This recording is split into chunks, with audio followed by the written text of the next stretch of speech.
Bismillahir Rahmanir Rahim. Everyone welcome. Surah An-Nahl, chapter 16, verses 21 to 32. This word is an arena for human deeds.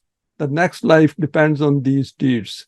And next life also means the days to come. That is, whatever is left in our life on this planet, that will also be counted as next life. These are the references.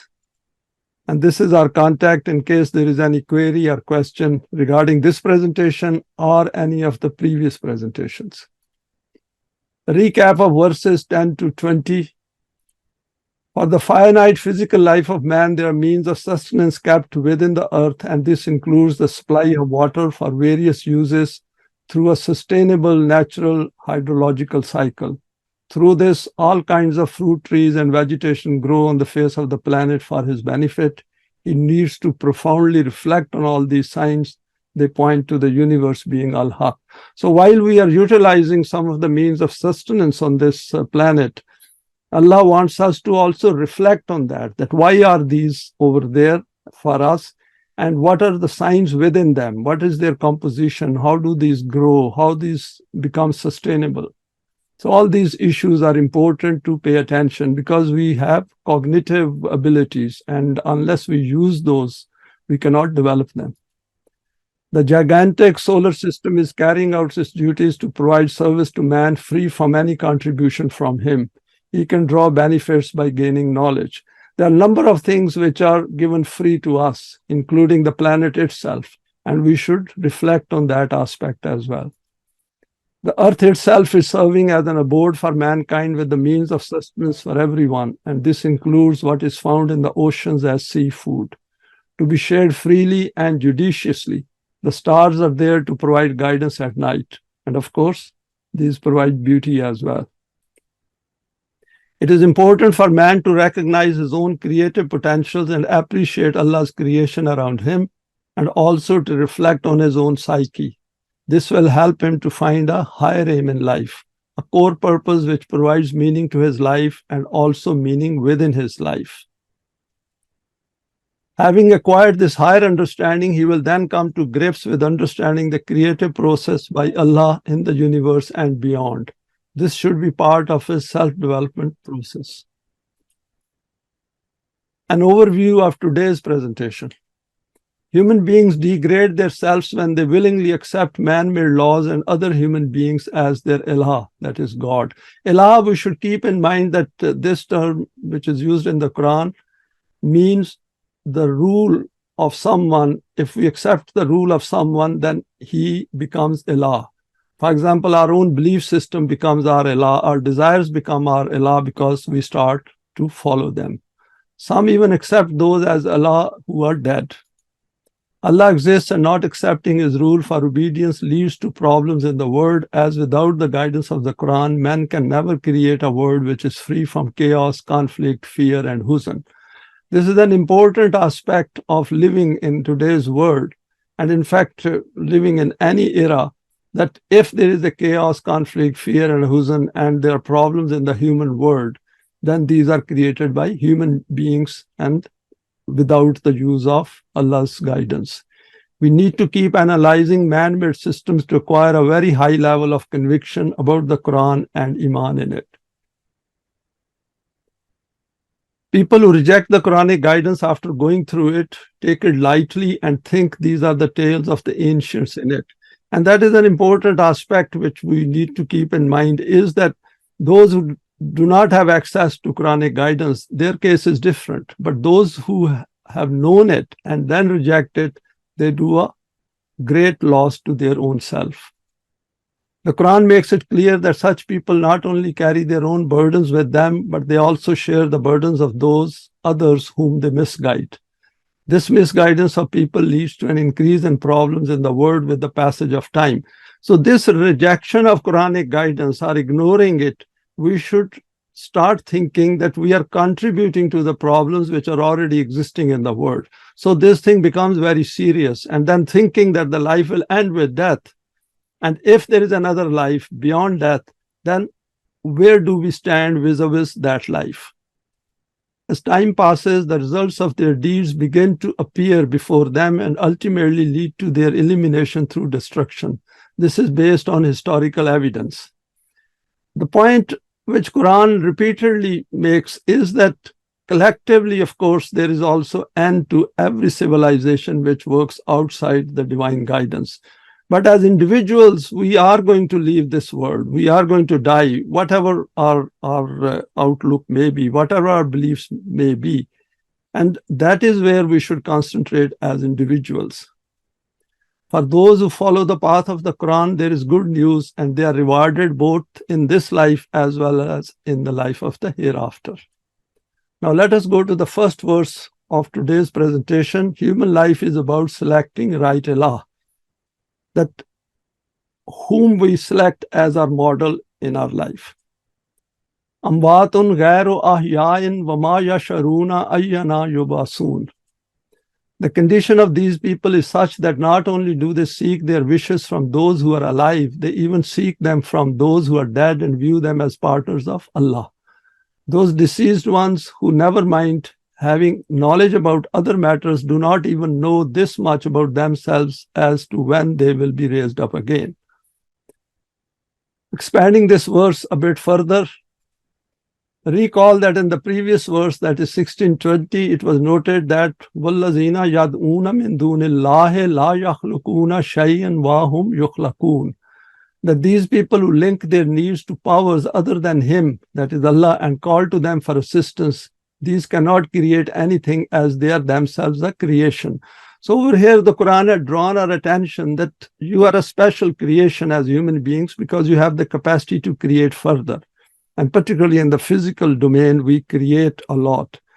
And over there, Quran has said that you should look back and see that who has created you and what is He offering you as guidance. So concentrate on that, and then you will understand the next verse. So that is what the Quran is telling us. This meaning sets the scene for the interpretation of the next verse, Amwatun ghairu ahyain wa ma yasharuna ayyana yubasun. Being keen students of the Quran, we need to look at what is stated here by Allah. Human beings make Ilah out of every conceivable thing. For example, sun, moon, fire, rivers, dead ancestors, dead elders, dead scholars, dead saints, and holy men. Even make stone idols to satisfy their desire for some God. Why is the Quran against this kind of choice of people? And that is the point, that why human beings, when they are offered by the Quran the concept of Allah, which will be for their own good and for their self-development and which will help them to establish a system of deen, they go for others than Allah. What is the reason behind it? What is the psyche behind it, to which the Quran is drawing our attention? Being possessor of an eye with the traits of choice and intent, the Quran invites us to acknowledge our intrinsic value and respect at a fundamental level as human beings. And that is the important point, that we have to understand our own intrinsic value, that we devalue ourselves when we go to someone who is not our creator, who is himself or herself a creation of Allah. So then we degrade ourselves, because at a level playground, we bring ourselves down by following them, by obeying to their laws. The universe around us is created and placed at our service so that we can make those choices which give us an eminent and loftier status in this world, and then with a highly developed self, and that is also the need of deen, we journey to the next life without any fear of physical death. Now, more reflections on this verse 16:21. Even those who are alive and treated as Ilah by their fellow human beings are ordinary people, and does not change their status through mere possession of material riches and grabbing of power. And here the Quran helps us. It says that do not concentrate on those material riches and that power. These look very impressive when you look at them, but if you look at the Quran and seek its guidance, then their true reality will manifest itself on you.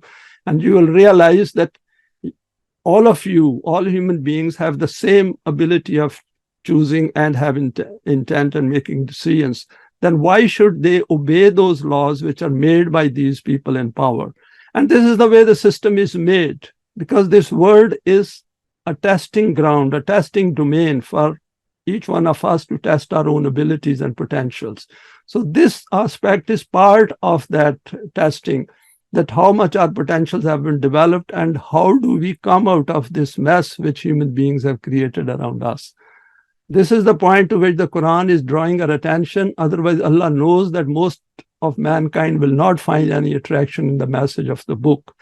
So our importance is multiplied, because since we have come to this path, we have understood this, and now we have to keep expanding our vision so that we understand and fully grasp the message of the Quran and Allah as a model. That is His concept as a model for us.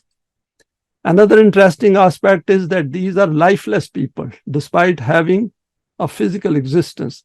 This is something we experience after coming to the Quran, that many others do not find any attraction in its guidance, since their outlook is human life ends with physical death. Why Quran calls them lifeless? Because if people are not following the path of the Quran, then their life will definitely end with death. The life which Quran says is the one which gives us the life of the hereafter as well.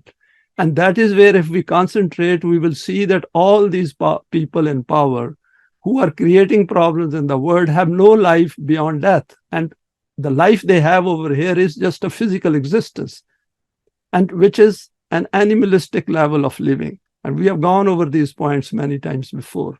With this kind of outlook, human beings reconcile to the idea of not making any effort to go beyond their physical existence. They simply discard this choice as not worth considering. So if somebody has created their Ilah as their own desires and think that the life will end with death, never mind whatever belief systems they have, if their belief or their Iman is not in line with the Quran, then essentially they are living dead. And that is the way Quran views these people, and is asking us, do not make them your Ilah. Make Hayyul Qayyum your Ilah, which is Allah Himself. We can see how Allah takes into account the issue of death and explains its various facets in order to enhance our understanding about this final event in the life of each one of us on this planet. A few further important reflections will appear later under verse 1628. Let us go to the next verse, 1622. Unity and integrity of our self demands that we accept Iman in Allah after profound reflection.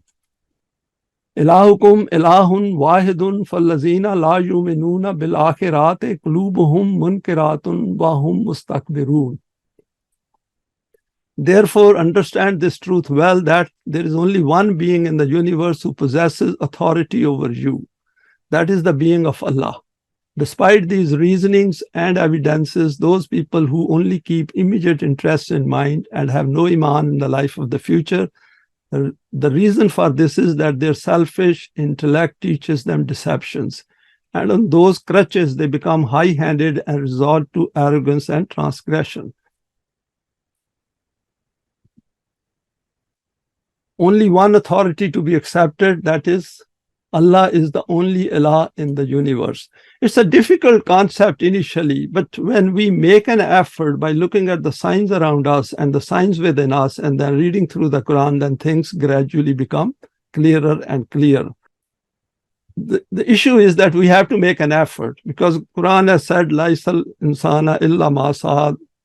Human beings only get that for which they make an effort. And that is true as far as the Quranic guidance is concerned. So we have to make an effort towards getting guidance from the Quran. The authority whose rule should be accepted is only Allah. And here again, the Quran has addressed all human beings. Just see, Ilahukum, that is your Ilah. And there is no exception made over here. Ilah of whole of mankind, and it is their own choice.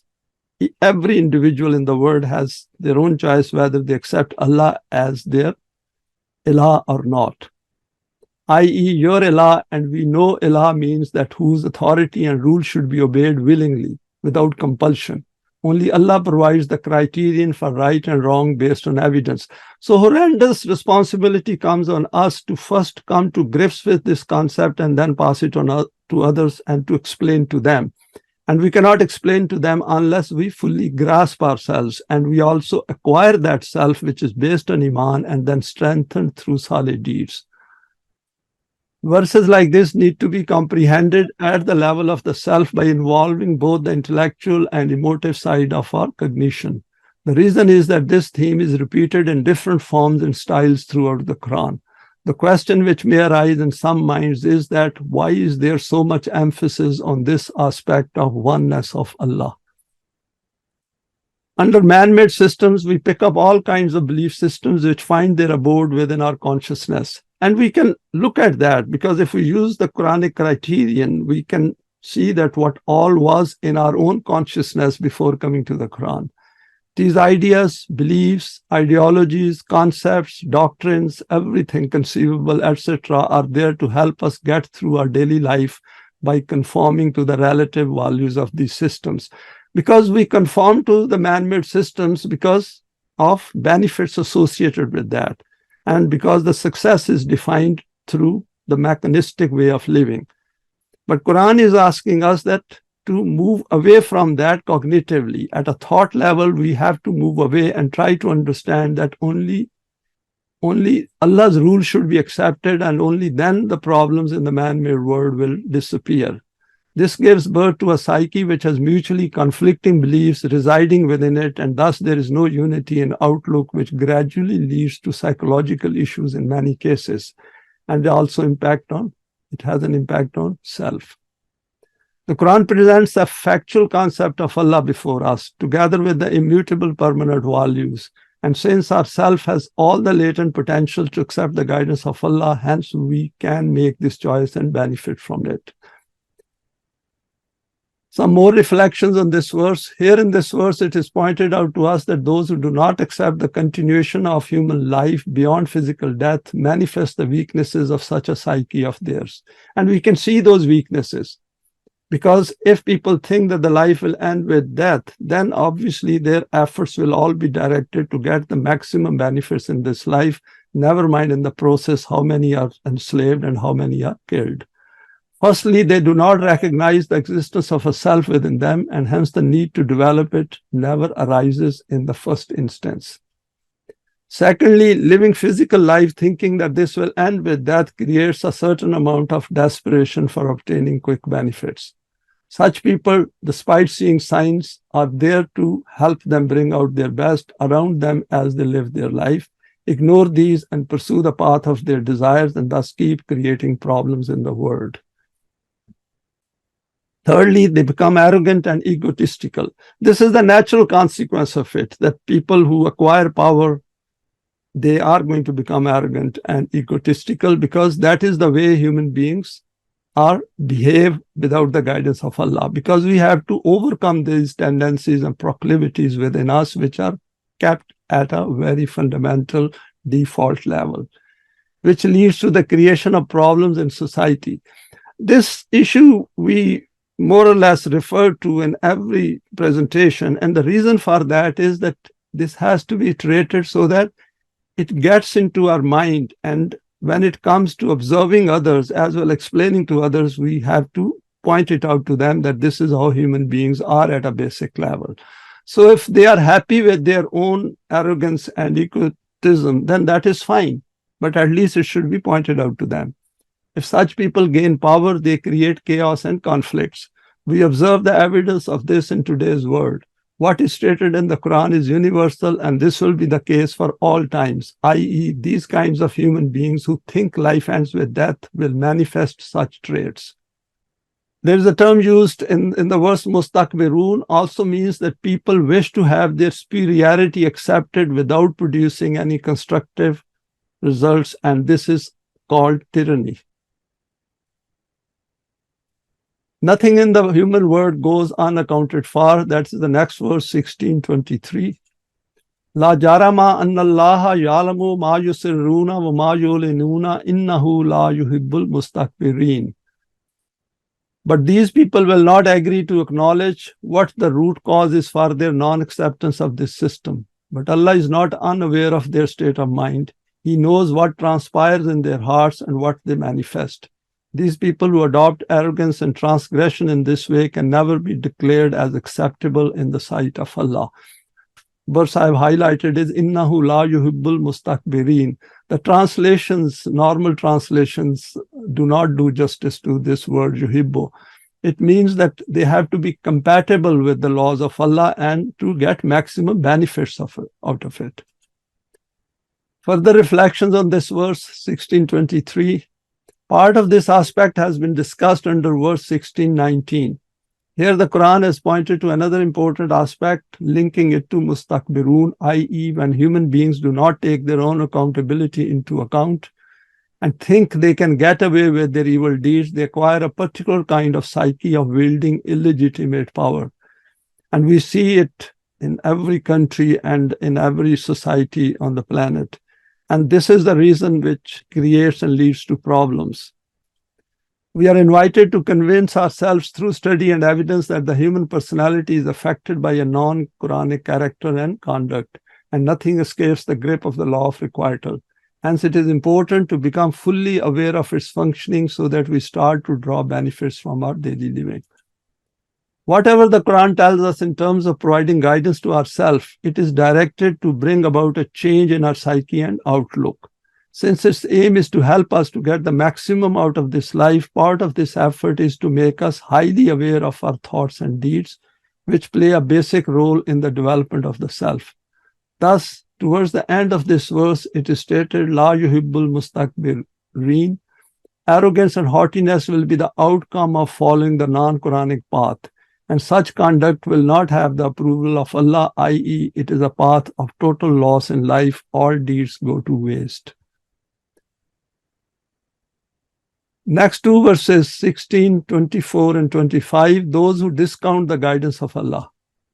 وَإِذَا قِيلَ لَهُمْ مَاذَا أَنزَلَ رَبُّكُمْ قَالُوا أَسَاطِيرُ الْأَوَّلِينَ لِيَحْمِلُوا أَوْزَارَهُمْ كَامِلَةً يَوْمَ الْقِيَامَةِ وَمِنْ أَوْزَارِ الَّذِينَ يُضِلُّونَهُمْ بِغَيْرِ عِلْمٍ أَلَا سَاءَ مَا يَزِرُونَ.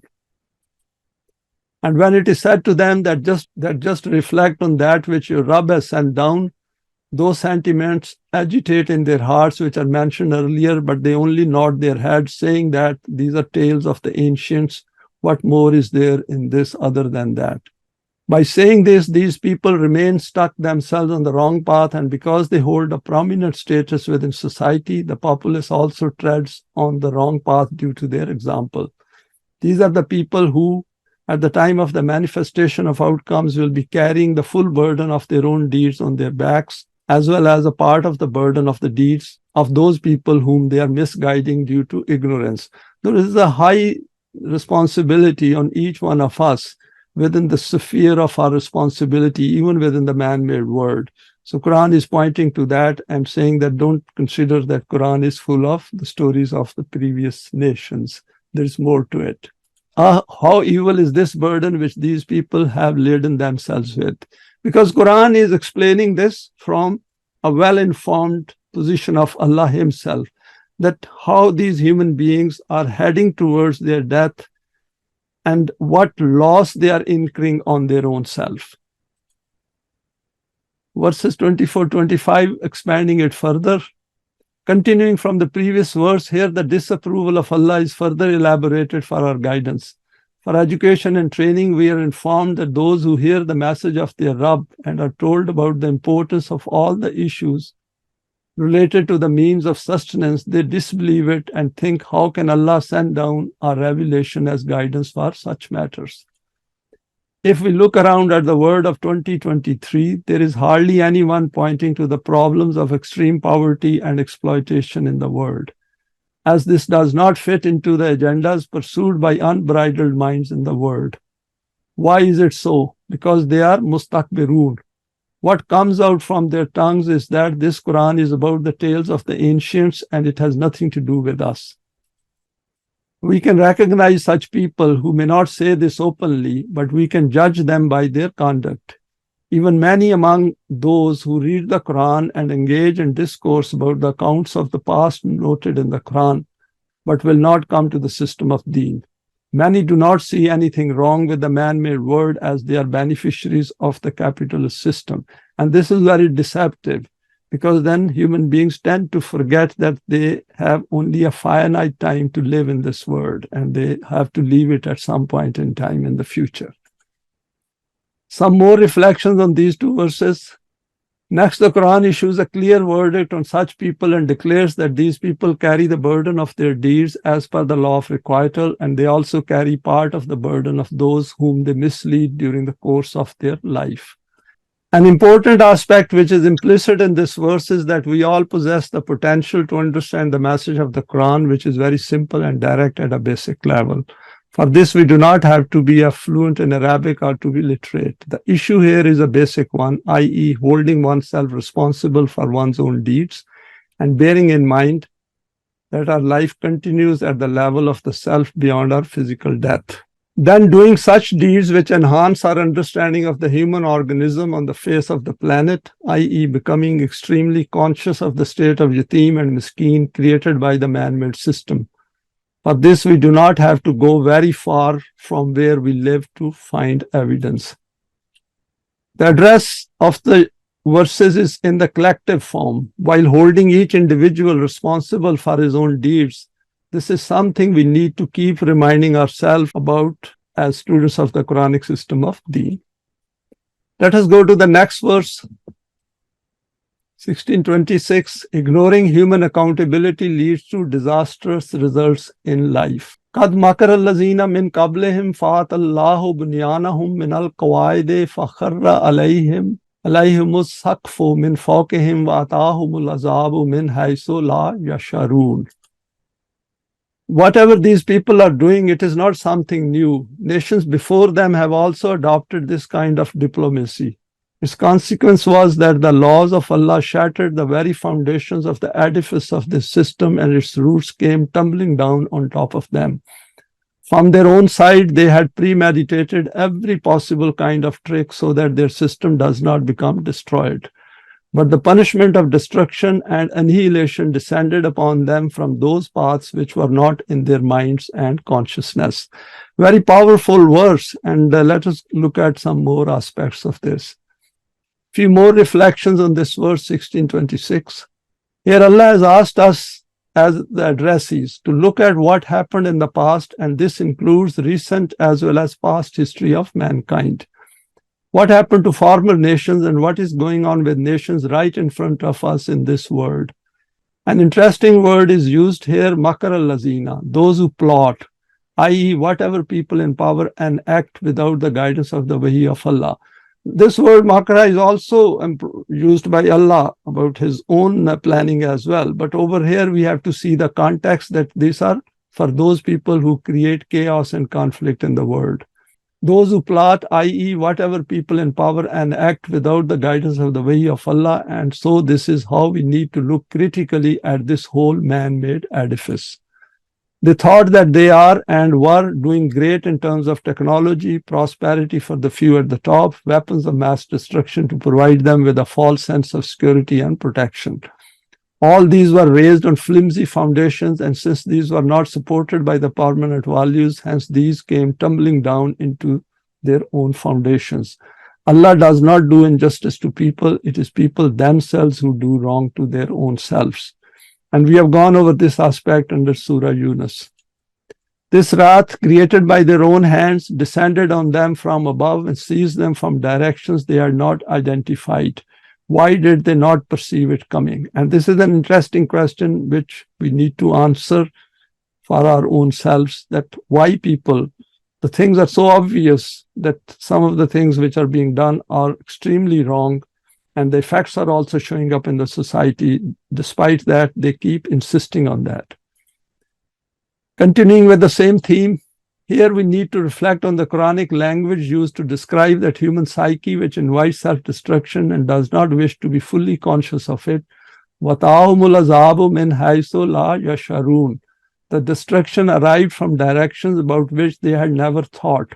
Why didn't they think about it? Because in the physical world, they carry out a lot of risk assessment across the world, and there's a lot of quality control as well. But once it comes to human thought process, they do not put it to some kind of a stringent accountability. And that is where the fault lies. And only Quran is the one This wahi is the one which helps us to look at our own thought process very, very critically. They did not think about it because they deliberately ignored it, because their power intoxicated them and they lacked the attribute of Al-Hakim and all other attributes related to Deen. And we know that wherever Aziz has appeared in the Quran, Al-Hakim is also appeared with that, even with Alim as well. So Al-Hakim is that ability where we check our own use of power and our own decision making in the light of the permanent values of the Quran. We don't leave it to our own desires.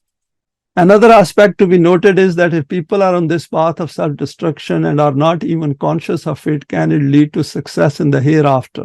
Ignoring self-accountability leads to the creation of problems for us as well as for those with whom we interact. The greater the domain of our responsibility, the greater the number of people affected by our conduct, and with this in mind, we need to study the word and its systems.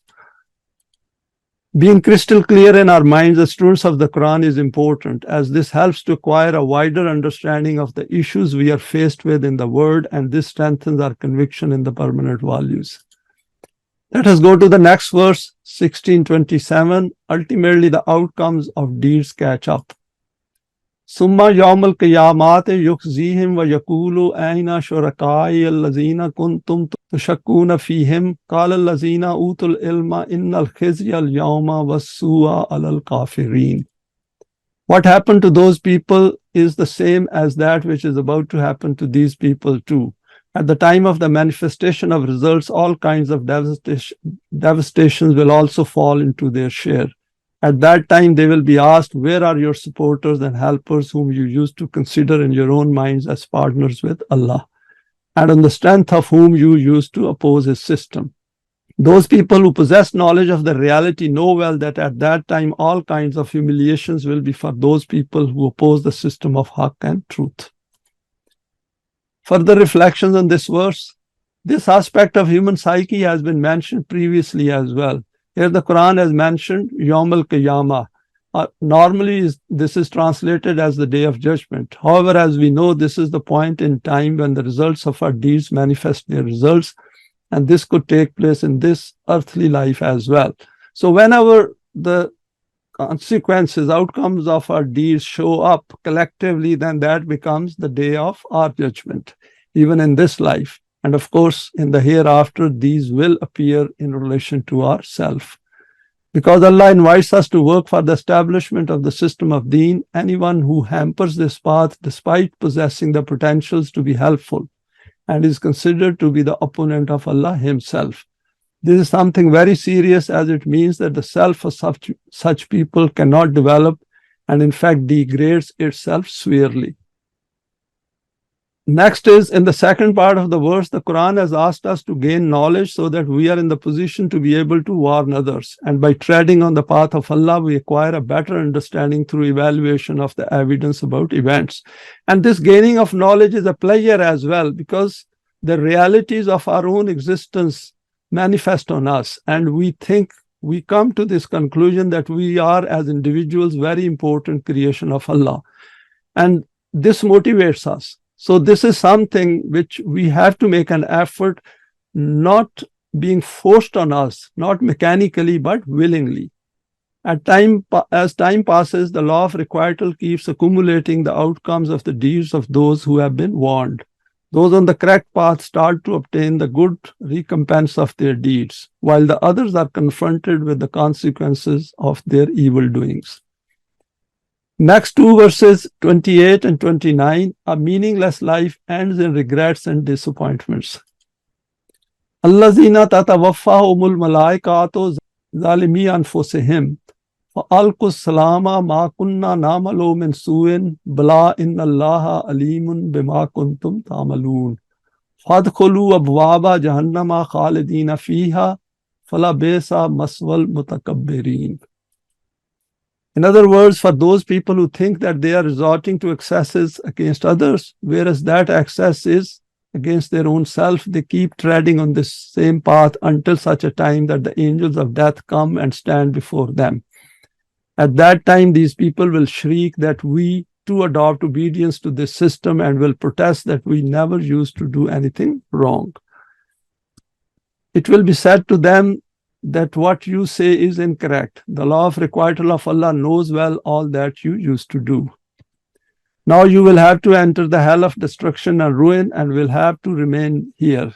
Just note how bad this life of humiliation and disgrace is for these people who had adopted unjustified haughtiness and transgression. Expanding these two verses a bit further, here the Quran has referred to the state of human thoughts at the time of death of those who have lived their life in a condition of doing wrong to their own selves. Very important. This verse took me quite a long to think through it. And I had listened to the explanation given by Allama Parvez as well. And because Malaika has come into it, which is related to the psychological forces which we possess.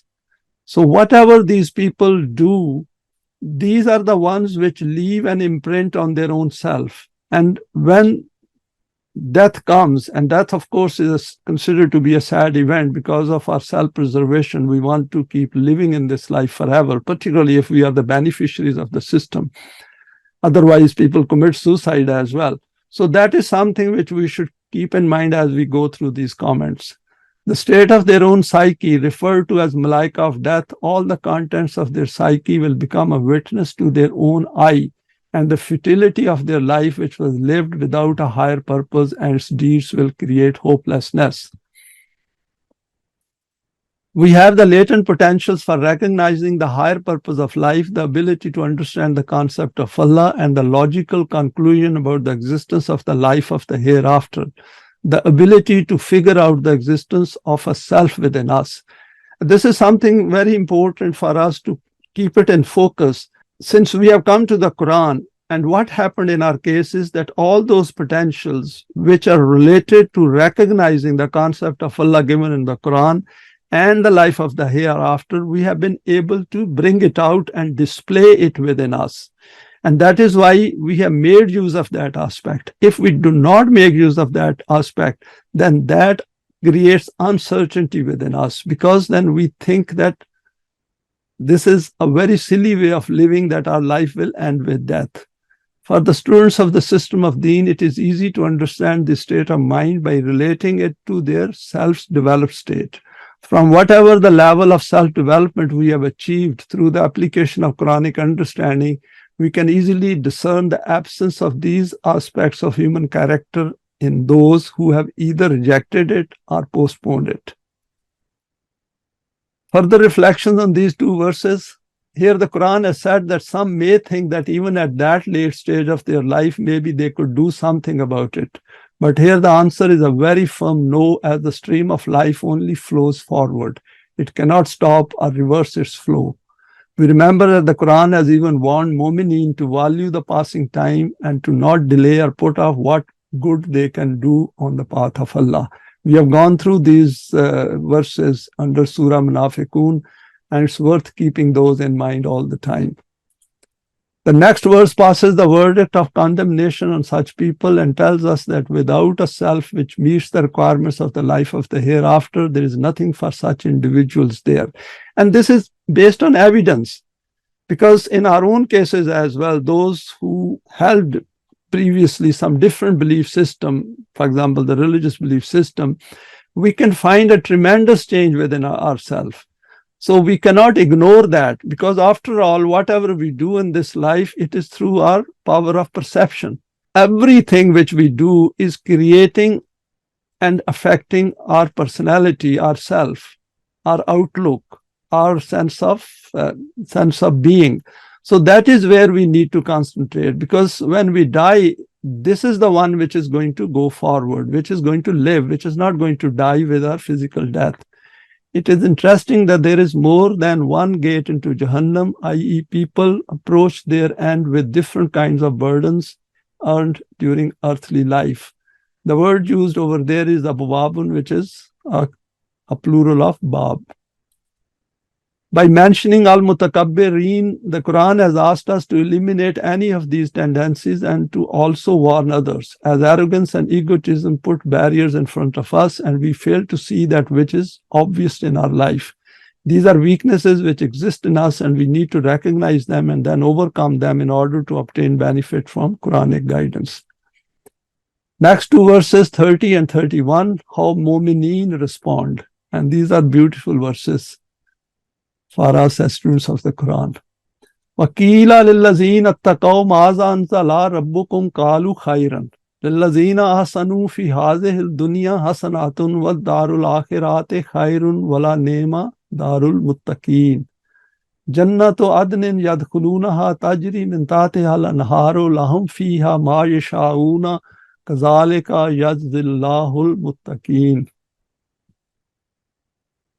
Those people who have adopted life in accordance with the laws of Allah, i.e. Jamaat-e-Mu'mineen, the opponents ask them, whatever your Rabb has sent down upon you, what exactly is it? What is the purpose of it? They reply to this in one word, and all details are succinctly condensed in this one word. They say that from this will be achieved khair, i.e. prosperity and good in every aspect of life. In other words, its outcome is that for those people who live a balanced life in accordance with it, there will be every kind of prosperity in this worldly life and also every kind of good in the life of the future.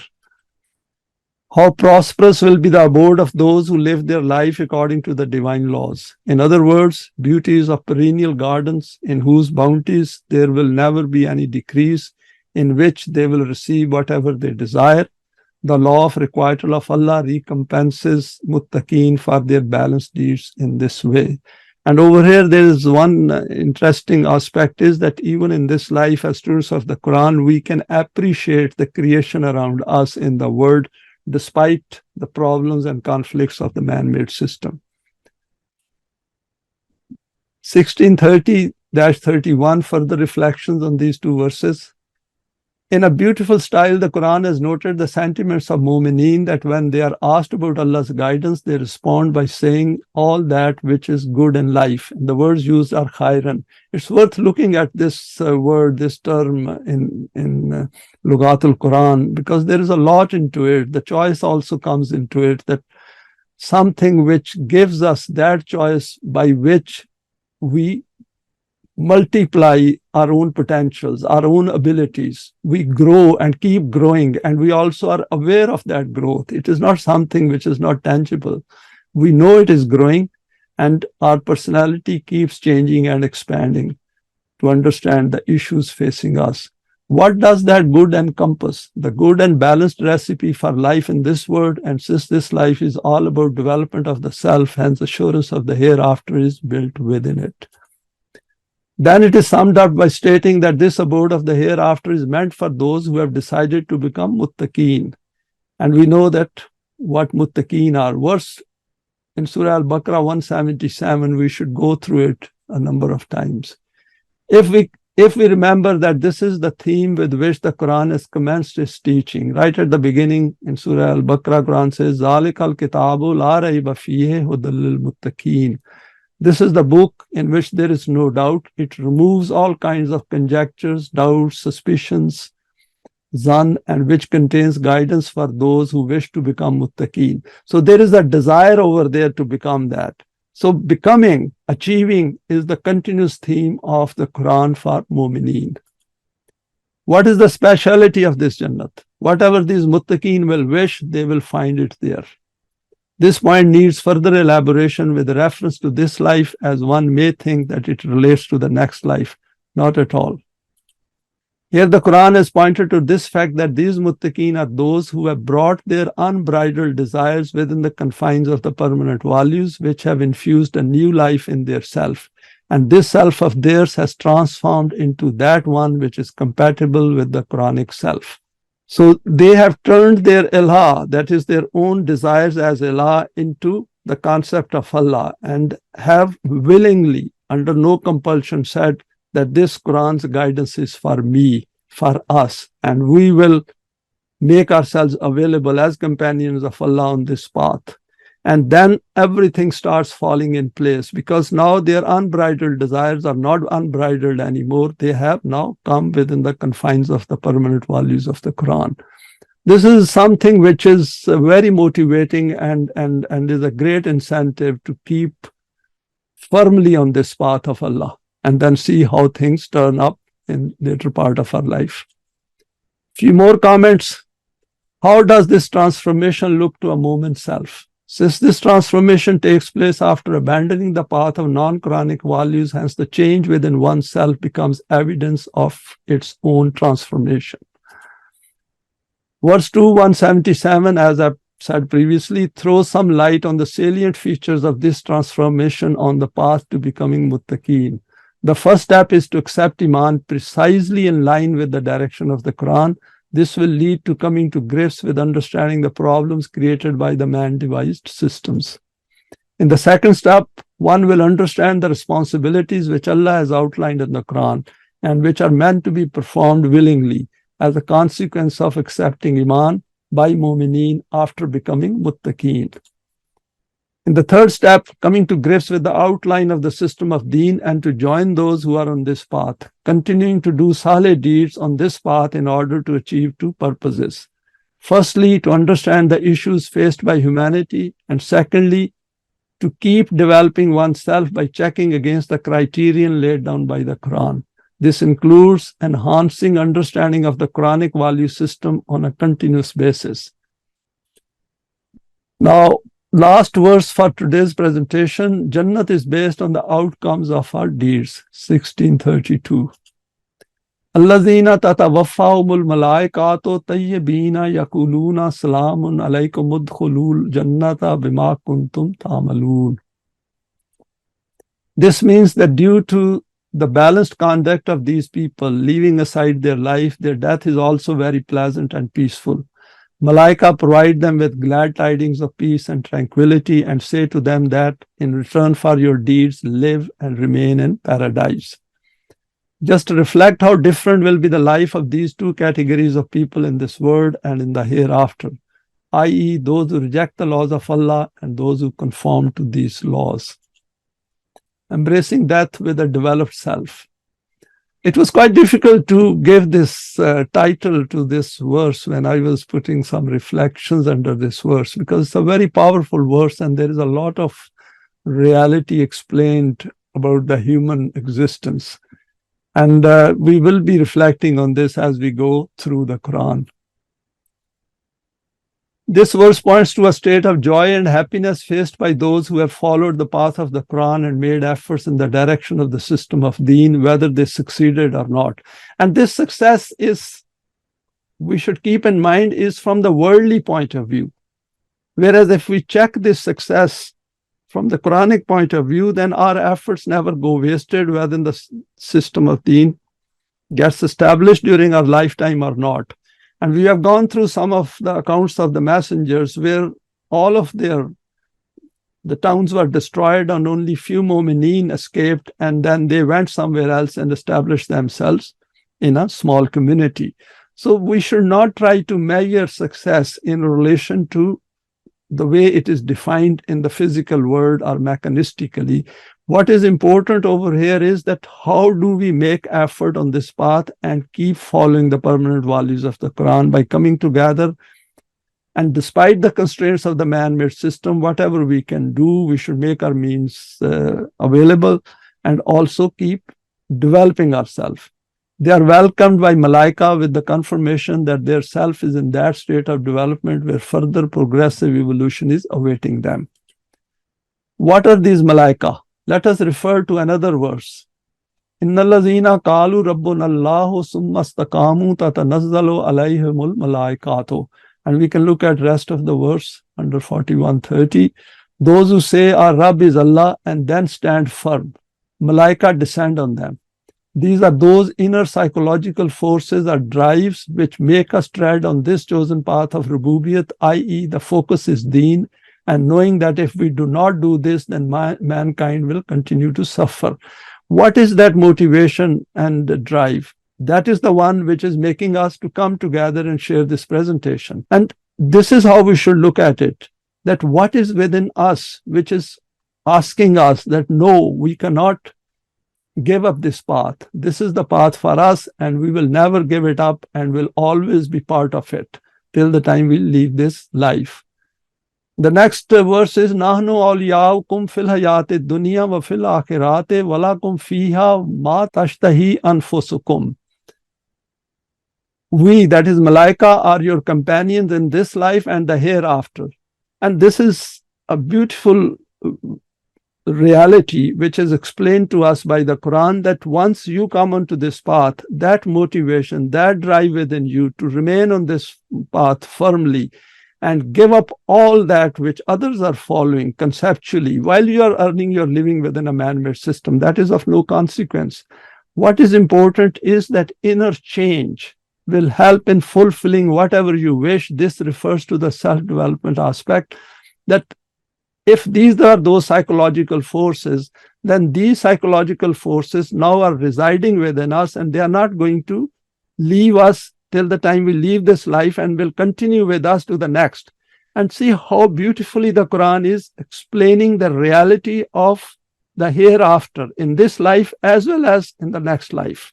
So that means if we have managed to acquire these forces, psychological changes within us, then we should be pleased with it and stick to it despite difficulties, despite hardships. Continue to stick together and continue this path, because essentially now our life is linked with the hereafter. So the physical death essentially has disappeared in between from this path. And that is something which requires a lot of reflection on our part. And if we come to grips with that, then that will make our life extremely interesting and motivating. This verse points to the imminent state of the development of the self, which is placed within our reach in this worldly life by the Quran, and here it defines it beautifully. Pointing to this, the Quran has noted in some verses, Man amila salihan min zakarim wa unsa wa huwa mu'minun fala nuhiyannahu hayatan tayyibatan. And we will be dealing with this verse later on, because this is verse 97 of Surah An-Nahl. Whoever does salih deeds, man or woman, and has Iman, to him we will bestow a new life, a life that is good. How will they know this? It is a tangible state of the self's development. Continuing the theme of self-development, can they check the state of their development? The Quran replies in the affirmative by saying, Al-Jannatu bima kuntum ta'malun. And this is the Jannat which is based on your own deeds. So whatever kind of deeds you have done, you will know where you are heading for. The Jannat based on your own deeds. How can deeds tell us that we have become eligible for this life of Jannat? This theme runs throughout the Quran, that after Iman, there is a step change in our outlook towards our own life and the life of fellow human beings. Human deeds leave an impact on ourselves, and without deeds, there is no impact, as the law of requital has nothing to offer as a recompense. Hence the emphasis on doing salih deeds. Salih deeds are those which bring out our best, which bring out our potentials, which help us to manifest divine attributes in the outer world.